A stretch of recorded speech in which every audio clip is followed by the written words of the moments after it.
Hi, welcome to the Town Council update for Breckenridge, Colorado for July 14, 2015.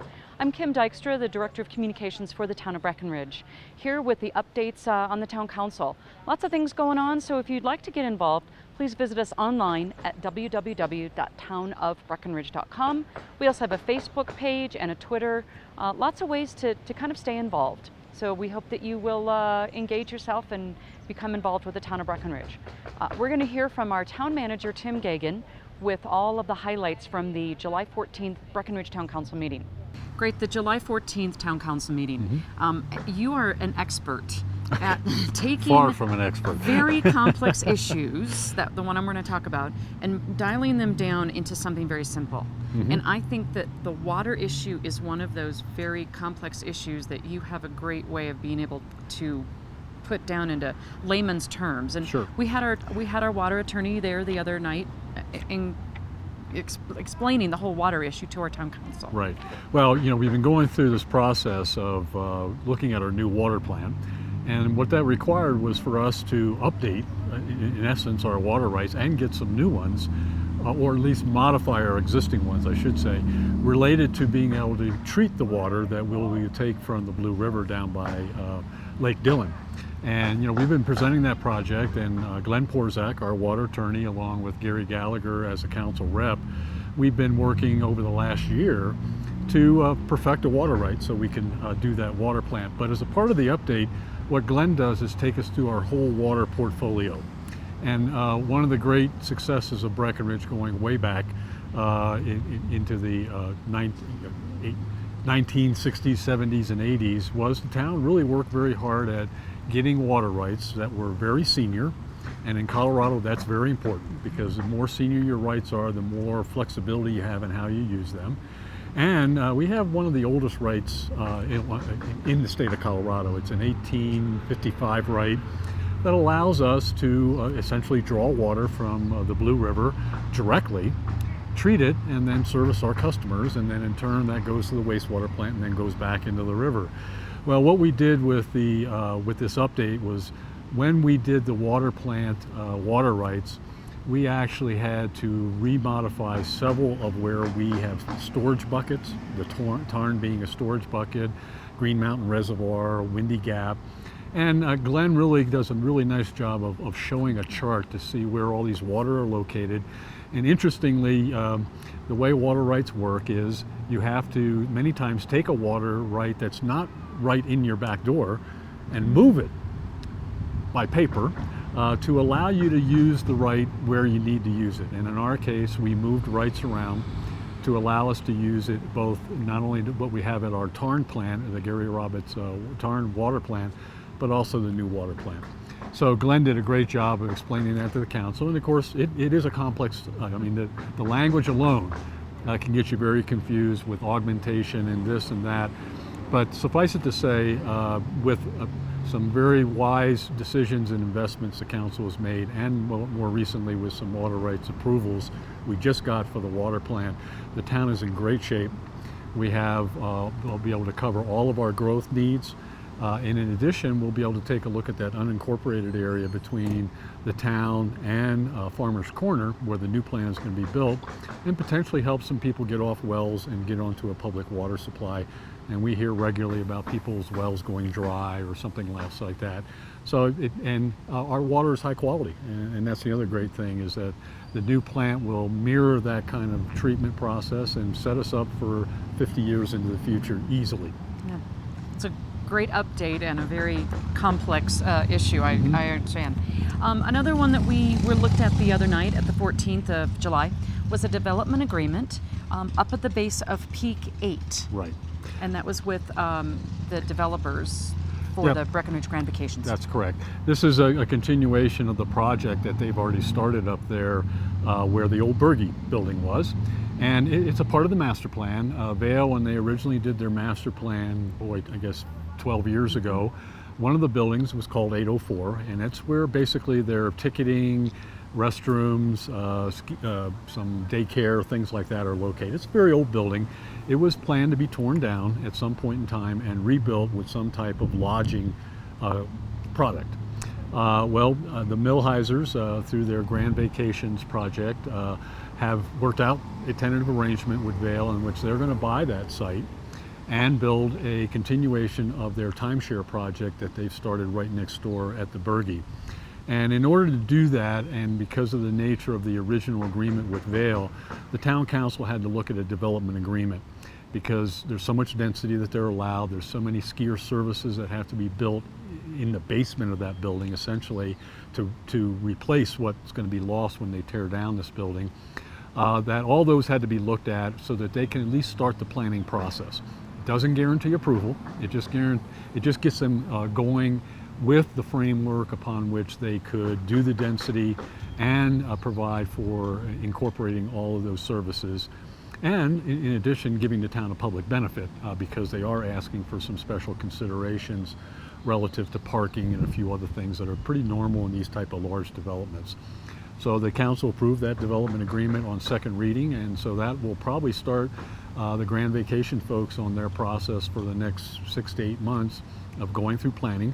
And Planning Commission there'll be plenty of opportunity for public comment there about the project. And then ultimately that comes back to council, and then the council will have an opportunity to take a look at the Plan Commission's work with them and decide if it's the right fit and the right look for what we expect up there. So they're off and running. That's great. Then we also did another project that has been long coming, is the Roundabout at 4 o'clock, which is a very well-used intersection. Right, heavily used, and it's one of the more difficult ones for both traffic and for pedestrians. We get a lot of folks that stay up on the 4 o'clock road area up there, and they walk down and they have a lot of cars. And because Park Avenue is so busy right through that area, particularly during the busy season, it's sometimes hard to make a movement out of that intersection. So for the last several years, it's on a state highway, which makes it even more complex because normally the state would do something to fix that up.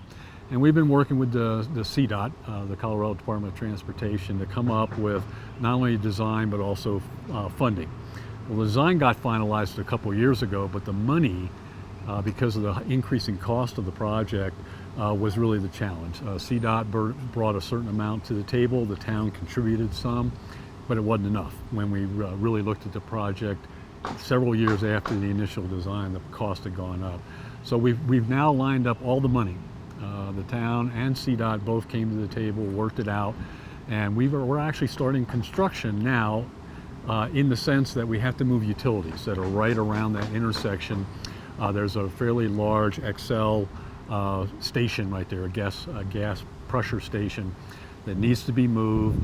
There's some other utilities that need to be relocated. So starting in several weeks now, they'll start moving those utilities with the idea that that'll prepare for the actual construction of the roundabout next year, 2016. And it'll be a one-year project to actually build, but by getting all this stuff out of the way, both the land that we need, the easements that are necessary, the utility relocation, that construction should go very quickly, but it will be one more year before we have it done. Yeah, it's exciting to get that done. Yep. Sawmill Park is on the south edge of town, and it's a brand new old it's a brand new old museum. It's one of a kind. Right. It is actually where the old sawmill used to be located back in the mining days. And the area is also called Wakefield.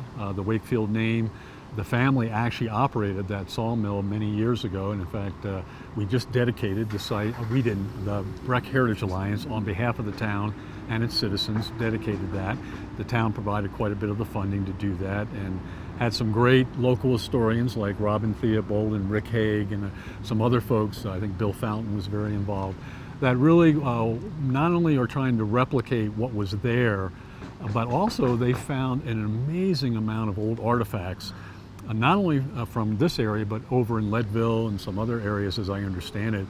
And so the first phase was dedicated this past weekend. Well, part of it is, what do you name the thing? Is it the Wakefield Sawmill? Is it the Sawmill Museum? Well, because Wakefield is already name of a subdivision right there, and to avoid confusion, the Breck Heritage Alliance recommended the Breckenridge Sawmill Museum. And it's both an exhibit And eventually we'll also have a building that will have some other interpretive information for folks. And my understanding is they're bringing I want to say some type of a saw that is pressured by steam that they found. And that's supposed to be brought over here in the next couple of years with an addition to the current sawmill display. So people will really have a great opportunity to see how our early pioneers, cut wood and build all those things to do the mine shafts and everything else like that. So it's quite a wonderful facility. And so now the council formally accepted the name through our naming policy, and it will now be known as that Breckenridge Sawmill Museum. It's great addition to our historics. And then the town also is doing some housing. We've been working on some workforce housing for a number of years. We kind of had a little lull there, just the economy kind of went down a little bit. And now we are going guns, this time a project with the county, Summit County. Right, and the timing couldn't be better because, as most people know in our community and the whole county, all of a sudden rentals became a real premium. We seem to have lost a lot of the long-term rentals that people used to be willing to provide, obviously for rent, but those seem to have gone away. So we have a crying demand right now for rental properties. Well, the town started Pinewood 2, which we've reported on before, which is lower AMI, or for people that make a lower wage, smaller, one bedroom. But we have been working this deal with the county going back a couple of years, where their facilities, their recycle center, the fire station for ambulances, and also their public works on County Road 450, right across from the 7-Eleven, basically. We found ways to move that off that property. We teamed up and moved part of it over our public works facility, and the other part, the town gave a piece of land to relocate this recycle center. Well, that property is now pretty well ready for a project. So the county and the town have been working together to come up with a concept for more rental. And these will be a little larger units. These will be 2-bedroom units. I think 26. We might be able to get a couple more in there, but right around that number of rental units that can be built there. And so the first phase was the conceptual plan and the initial agreement of how we move forward with the design and bidding of the project, so we have good numbers and can do a financial pro forma. And the county and town have been splitting everything 50-50 out there. It's a great partnership, and the council liked the preliminary design, other than with a little tinkering. The Board of County Commissioners looked at it on the same day, and they had a pretty well thumbs up for the project. So now we're moving to the more detailed design, and that was approved by the council to continue that work. So for the next couple of months, they'll do design drawings, better cost estimates, and then later this year, probably by the end of summer, we expect to have a more formal agreement ready to not only have the land annexed and start through the planning process, but also have the deal about how we're going to actually finance and build the project between the county and us done. And then construction will start as soon after that as weather and other things permit. Great. It's an exciting project too. Yep. And one of the other things, there's been a lot of talk around our community. The town has been doing a lot of work kind of in the background with a task force and with studies in the back for probably the last, 15 years that you've been here? Yep, yep. On our parking and transit kind of issues. And they seem to keep growing as we get to be more popular, because let's face it, we live in a great place and people want to come visit. But that does create some challenges with parking and transit. So exactly. We've been holding some public meetings. Yeah, the task force helped us really great, helped us with a plan. And the plan is multifaceted. It's not just one thing, but there are some major elements that we wanted to get out to the community and have a discussion about parking structure on FLOT being one of the biggest and most costliest pieces of that puzzle. Transit, what do we do to enhance our transit to make that work better so that people don't need a car? But as you say, our success is both a blessing and a curse. The blessing is that we've been successful and are probably one of the top tier resorts in the country, let alone the world. And because of that, we get a lot of people here, and a lot of people still drive cars. And unfortunately, our current parking capacity, though a lot of times it can handle it, it's certainly a lot of days where it can't handle it. And one of the biggest things we get is congestion in town. And there's a lot of reasons for that, but one of the biggest reasons is that when people go searching for parking, and they don't use transit, then they just tool around town, and then we have more and more cars, and before you know it, you have gridlock. So the plan is really to attack all that, to attack both the parking capacity, do we have enough parking, the parking structure being an answer to that, and then a way to get people to it so that they don't drive around. There's transit so that even people have more choices and more convenience to get to where they need to get to without ever taking a car. Employee parking, which is right around the core of town, making sure that there's enough spaces, not prime parking spaces, but spaces very close to the core of town where they can park and be assured of getting a parking place and not be competing with skiers. So the whole plan's been pulled together, but part of the first step was to get that out to the public. And we've held a couple of great forums, a lot of attendance, I think well over 100 people at both the early forums. And the council's committed to continuing that. And the next step of our public presentations, in addition to getting feedback about what should the parking structure look like, what are the pieces of the transit that everybody thinks would be the best, how much does all that cost, is now the biggie. And we're hearing more and more questions about that. And we have a framework for a lot of that, about how much the parking structure costs, how much transit could potentially cost, how much will all the other aspects of this plan run the town long term. And it's a kind of a cost that doesn't end. Once you start adding transit, you got to start paying for that every year. So the council is going to be going out with staff, with the task force members, to various groups. We got Rotarians, we have the ambassadors group wants to hear about it, we got the lodging community, the realtors, and just some more general public forums. And we just had, in fact, a coffee this morning where it's called Coffee with the Council, to talk about parking and transit, to really get more and more information out there, because we know it's a complex topic, and in particular it's complex because a lot of people don't pay a whole lot of attention to how the town funds everything. And one of the things that we do is we use sales tax and lodging tax and real estate transfer tax, which are our three primary revenue streams, to support everything we do. So whether it's operation of the rec center, the ice rink, the public works department plowing streets, the police department, we use pretty much all that money on an annual basis to fund our operations. And so there isn't a whole lot of money sitting there just to go start up a whole new effort, whether it be paying for a parking structure and or paying for more transit. So the council is out there trying to help people understand that, even though we do this every budget, it's still, we're a fairly large operation. So they'll be out there talking about that. They'll also be talking about, our attempts to engage the ski area, because an awful lot of those pressures that we see, particularly in the winter months, are caused by skiers. And what's the right revenue stream, which I think clearly at this point the council has indicated that the one area where we collect these taxes from all these other businesses to help us do all this work, and they come from the visitors and our locals, where is the place where we're not doing that? And the place turns out to be with the lift tickets that the ski area does. So they're looking at that as the primary means to fund not only the parking structure, but also the other costs that will be going on for years after years. So that's what we're going to be out doing for the next several weeks. And the council will ultimately make a decision whether or not we need to go to the ballot in November to have a dedicated revenue stream. And the hope is that all those pieces come together. We work out a cooperative relationship with Vail. If that's not possible, then they'll probably move forward anyway, because the council feels this issue of parking, transit, and congestion is just too critical to let lie any longer. Even though we've tried to do things over the years, this is going to be the major plan to try to address most of it. Great. All right.